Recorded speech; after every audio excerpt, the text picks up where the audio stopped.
تخيل ترفع الويب سايت بتاعك في اقل من 30 ثانية من غير سيرفر ولا وجع دماغ وفري. فري. السلام عليكم واهلا بيكم في فيديو جديد على كيوب اوبس. لو انت اول مرة هنا ما تنساش تعمل لايك وسبسكرايب. ان شاء الله في السلسلة ديت هنتكلم على فيديوهات من البداية لحد النهاية. ناس كتيرة طلبت الموضوع دوت، ان احنا ازاي بعد ما بنخلص الكود اللي احنا بنعمله بالاي اي ما بنعرفش نحطه فين.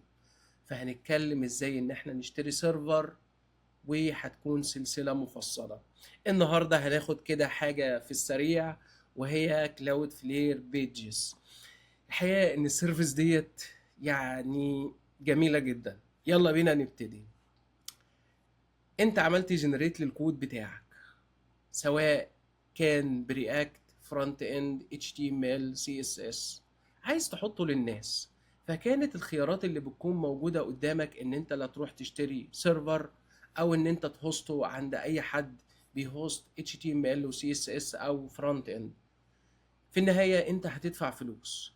واغلبية الشركات اللي انت بتشوفها زي فيرسل او نتليفاي او الكلام دوت بيبتدي ان هو يقول لك فري تير، لكن بعد شوية بتبتدي ان انت تدفع فلوس كتيرة جدا على حاجات ملهاش لازمة، وبيبتدي ان هو يحاسبك على الباندويتس.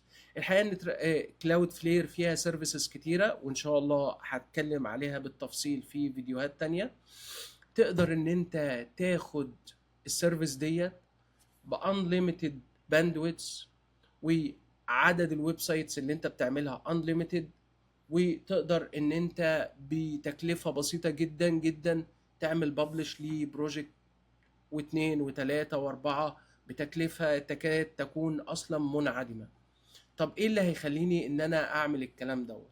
اللي يخليني ان انا اعمل الكلام ده ان انا مش عايز ارتبط باي حد، لان حاجة زي فيرسال هي بتشدك، والاسباب تانية، وبعد كده بتورطك في مجموعة حاجات انت ما كنتش محتاجها من الاساس. واكتر حاجة هم بيعملوها ان هو بيديك فري تير، وبعد كده بتتورط في فاتورة كبيرة جدا، فما بتقدرش ان انت تمشي من عندهم، خصوصا لو ما عندكش حد بيعرف يشتغل في الكلاود وبيقدر ان هو يسحب الكود بتاعك ويعمل له ديبلوي في مكان تاني. كلاود فلير بدأت إن هي تنافسهم في الحتة ديت، بما إن هي عندها جلوبال نتورك، فهي بتستغل الانفراستراكشر بتاعتها، وتقدر إن أنت تستخدم كلاود فلير بيجز. تمام. نتليفاي برضو عندها نفس الحاجات ديت. بس تعالوا كده نركز مع كلاود فلير. كلاود فلير أنت بكل بساطة تقدر إن أنت تعمل ديفلوبمنت عندك على اللوكال ماشين، وتروح تكريت جيت ريبو على جيت هاب، بعد كده تبوش الكود بتاعك، وكلاود فلير يبتدي ياخد الكود بتاعك دوت ويعمل له ببلش. الموضوع بكل بساطة. تمام. يعني بمعنى صح، لو انت عندك البروجكت بتاعك انت كاتبه لوكال، كل اللي انت محتاج تعمله ان انت تعمل بوش للكلام دوت على الجيت هاب، وهو اوتوماتيكلي بياخد الحاجات اللي انت كاتبها ديت، وبيبتدي يعمل بيلد وياخد الاستاتيك اسيتس بتاعتك ويعمل لها ديبلوي. طيب، انا عندي حاجه اسمها وركر وحاجه اسمها بيجز. دي سيرفيس موجوده على كلاود فلير. بعمل كونفيجريشن ان انا كونكت على الجيت ريبو، وبديله اوثورايزيشن ان هو يقدر ان هو ياخد الكود من جيت هاب، وبعد كده بيبتدي ان هو يعمل بيلد. وهنشوف الكلام ده بالتفصيل من خلال ديمو. فلو انت شغال فرونت اند حاجه زي رياكت او فيو، هو بياخد الكوماند بتاع البيلد اللي هو الام بي ام ران بيلد، وبيبتدي ان هو يجنريت الايه، الارتيفاكت او الستاتيك بيجز اللي انت بتطلعها في الديست فولدر.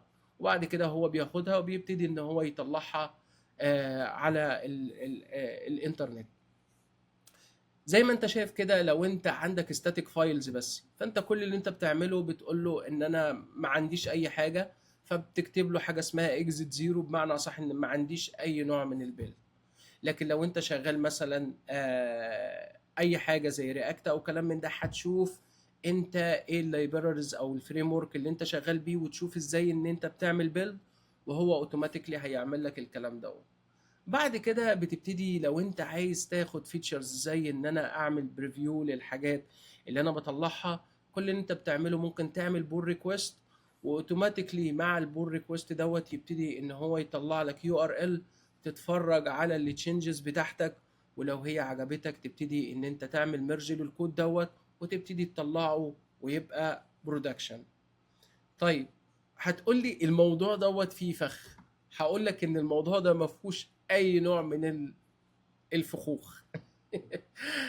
انت تقدر تهوست لحد 100 كاستم دومين على كلاود فلير، تمام. ولو انت ما انتش عايز تبتدي ان انت تحط كاستم دومين، ممكن تستخدم حاجات زي الموجوده عندك اللي هو اسم البروجكت، وبعد كده هو بيديك ايه، دي ان اس او يو ار ال كده تستخدمه. لكن لو عندك كاستم دومين تقدر ان انت تربطه بالابلكيشن او الفرونت اند اللي انت عملت له ديبلوي. والاجمل من كده ان هو بيديك فري اس اس ال سيرتيفيكت، انت مش محتاج ان انت تكونفيجر اي حاجه. تمام. يلا بينا نعمل ديمو ونشوف ايه الكلام ده. تعالوا كده نخش نعمل حاجه سريعه. انا ما عنديش بروجكت، بس تعالوا نعمل حاجه سريعه.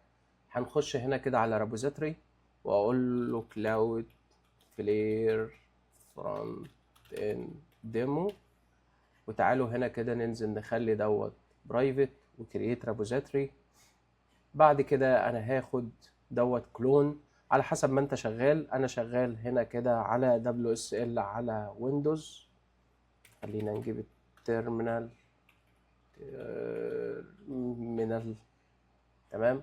هختار هنا كده اوبنتو. تعالوا هنا كده نكبر الكلام دوت.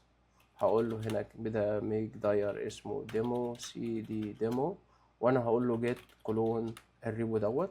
طبعا انت بالنسبه لك استخدم الطريقه اللي انت عايزها، تمام. الريبو دوت امتي سي دي كلاود فلير، تمام. انا كده دخلت جوه الديمو دوت. هاجي هنا كده واقوم جاي فاتح الكلام دوت في الفي اس كود. وطبعا زي ما قلت لكم كل واحد يعملها بالطريقه اللي تريحه. انا عندي الرابوزاتري دوت فاضي، فتعالوا كده نبني حاجه لطيفه كده في السريع بالاي اي. انا هفتح شات جي بي تي، تمام. هقول له انا يعني حاجه يعني مش ديتيلد بس سريعه عشان الفيديو. هيقول له I need to create new website for QBox، تمام. خلينا ناخد ده كله كوبي، اقول له بيست. هستنى لما يخلص. هقول له انا عايز ايه، تعمل لي برومبت. البرومبت دوت انا هاخده منك، وعايزك تعمله لي رياكت وسي اس اس والكلام دوت. وممكن تقول له هنا كده بالمره انا عايز الكلام دوت. انا يعني I will deploy this to Cloudflare pages عشان يبتدي. I will deploy this project to Cloudflare pages. Make sure everything is okay. تمام. بعد كده انا هاخد البرومبت دوت لو ما هو يخلصه، تمام. هو بيقول لك هنا كده ان انا محتاج البيلد ومحتاج ان انت كريت البابليك ريدايركت، وهيبتدي ان هو يديك الاستراكشن ديت هتبتدي تاخدها. انا بالنسبه لي انا هستخدم كلود، تمام. هاخد الكلام ده، وممكن تستخدم كودكس، بس انا لوكالي هاخد الكلام دوت وهروح هنا واقوم جاي فاتح ديت، واقوم جاي اعمل له بيست هنا كده واقول له خليك هنا في البلان مود، وهقول له اوكي. وهيبتدي ان هو يشتغل، وهرجع لكم لما يخلص. كلود خلص واداني الويب سايت دوت. تعالوا نشوفه مع بعض. ممكن هنا كده نقول له npm run dev، وتعالوا كده نشوف ايه اللي هو هيعمله. اداني الحاجة اللطيفة ديت، تمام. يعني لطيف يعني بالبرومبت الصغير دوت. طيب تعالوا هنا كده نيجي في المنطقة ديت ونقول له احنا عايزين نستيش كل الكلام دوت، وعايزينك تعمل لنا كمان commit، تمام. وبعد كده اعمل لنا ايه، اعمل لنا، ولسه ما عملش. طيب initial project commit، اوكي سيف، وهقول له publish الكلام دوت. طيب لحد دلوقتي انت بقى عندك كود شغال. عايزين بقى نعمل deployment على كلاود فلير. اول حاجه تعملها نرجع هنا كده تخش على كلاود فلير، تخش على كلاود فلير. لو انت ما عندكش اكونت هتيجي بكل بساطه كاريت هنا فري اكونت، مش هيطلب منك اي كريدت كارد ولا اي حاجه.